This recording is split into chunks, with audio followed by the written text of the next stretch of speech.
Bonjour à toutes et à tous, bienvenue au résumé de la quatrième journée de la Liga Sagres 2009-2010, toujours avec Mehdi Suarez aux commentaires.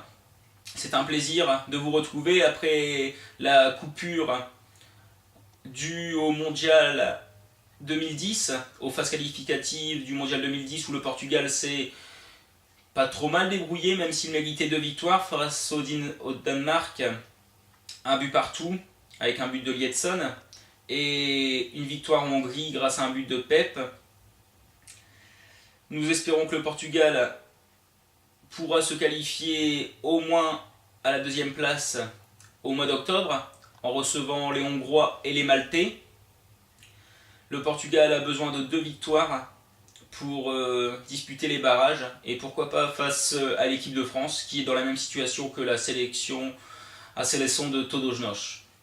Donc la quatrième journée maintenant a débuté donc le vendredi 11 septembre avec le club de Guimarães qui a battu 3-0 le club de Naval avec des buts de Roberto, de Lazzaretti et de Flavio Meireles. Le samedi, Rio Ave a battu Nacional de Madère 2-0, des buts de João Thomas et Victor Gomes. Alors le samedi soir, au Stade do Dragão, qui a remplacé déjà il y a déjà 5 ans le Stade das Antas, le FC Porto a battu 4-1 les Schweinsteiger. But de Silvestre Varela, de Hulk sur penalty, vraiment litigieux comme celui de Braga, nous allons y revenir. But de Rolando également à la 33e minute, le troisième. Falcão a défini le résultat de 4-0 à la mi-temps.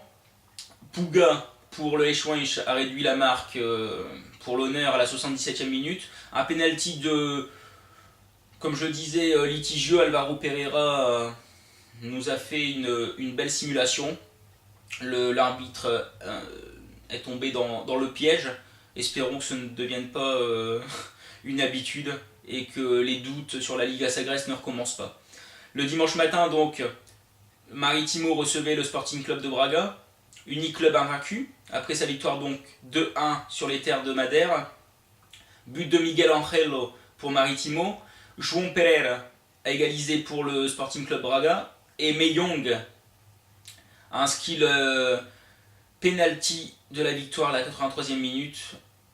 Un penalty où, encore pire qu'à Porto, peut-être l'arbitre s'est fait vraiment tromper, tout simplement par les joueurs de Braga, par les Bracarenses, de Domingos Paciencia.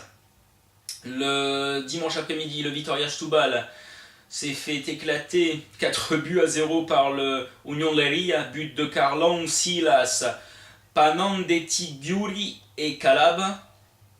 Le Oianense de Jorge Costa a battu 2-1 l'Académica de Coimbra, but de Castro et Toy pour Oianense, et Lito avait égalisé sur penalty à la 27e minute. Le Belenenses, lui également, s'est retrouvé en immense difficulté dimanche soir, match sur ma chaîne sport, no Estádio do Restelo. Le Benfica de Lisbonne, grâce à des buts de Saviola, El Conerito, le début de Taquara, Cardoso, Javi Garcia et Ramirez, 4-0, le Benfica de Lisbonne de Jorge Jesus, qui se trouve parmi les 4 meilleures attaques des plus grands championnats en Europe. Le Benfica de Lisbonne avec une attaque de feu, avec un système de jeu quasiment parfait, qui avait déjà fait des miracles en battant 8-1 le Vitória Setúbal la semaine dernière, donc début septembre, juste avant la petite coupure des phases qualifs du mondial. Le Benfica avait battu donc 8-1 le Setúbal na Luz. Le Benfica est en très bonne forme et aurait pu donc se trouver en tête de la Liga aux côtés de Braga si il n'y avait pas eu une regrettable erreur d'arbitrage. Le dimanche soir, la journée portugaise s'est conclue par la victoire du Sporting Club du Portugal par 1-0 face au club de Paços Ferreira, but de Liedson, donc qui lui a bien débuté sous les couleurs de la sélection portugaise face au Danemark et ensuite face à la Hongrie. Le haut classement, le Braga est donc seul en tête avec 4 victoires en 4 matchs, 12 points devant le Benfica de Lisbonne et Porto 10 points, Rio Ave 4e 8 points, 5e Sporting avec 7 points, 6e Leiria avec 6 points, 7e Olhanense 6 points, 8e Guimarães 5 points, 9e Marítimo 5 points, 10e Belenenses 4 points, 11e Paços Ferreira 3 points, 12e Leixões 2 points, 13e Nacional da Madeira 2 points, 14e Académica de Coimbra 1 point, tout comme le 15e Naval et le 16e et dernier Vitória Setúbal. La prochaine journée commencera donc vendredi 18 avec Leixões qui reçoit Guimarães à 21h15 heure française sur la Sport TV. Samedi 19, Paços Ferreira Rio Ave à 7h à 19h. Braga Porto, le derby du Nord, sera disputé en direct sur ma chaîne Sport à 22h15 le samedi.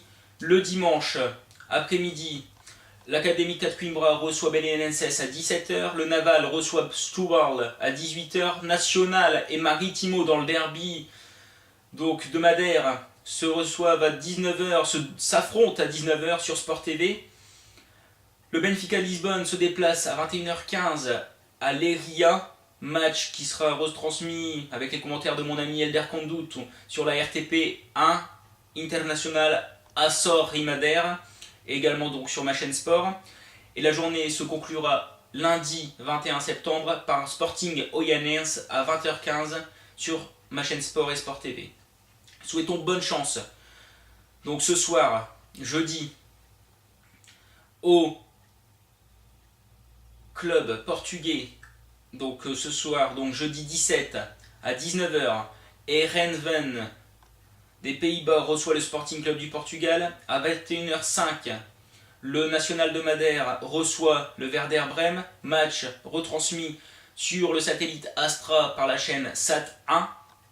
Et à 21h05 également, le Benfica de Lisbonne reçoit Bat Borisov.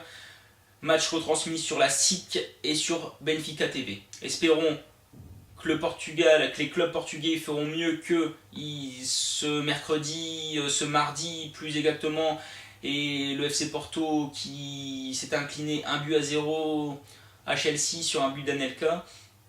Nous pensons sincèrement que le Porto va pouvoir quand même se qualifier. L'Atlético de Madrid a fait match nul. Saluons les 2 buts sur coup franc de Cristiano Ronaldo face au FC Zurich, victoire 5-2 du Real en Suisse. Espérons que Cristiano Ronaldo sera en grande forme en octobre pour la sélection portugaise. Boa sorte Portugal. Merci de me suivre. Je vous remercie de me retrouver le week-end prochain pour le résumé donc de la 5e journée que je viens de vous énoncer. Et je vous souhaite une bonne rentrée, un beau futur week-end et des bons matchs avec la Liga Sagres 2009-2010 à suivre sur Suarez-Ligasagres2010.skyrock.com. Je vous remercie beaucoup et je vous dis à bientôt.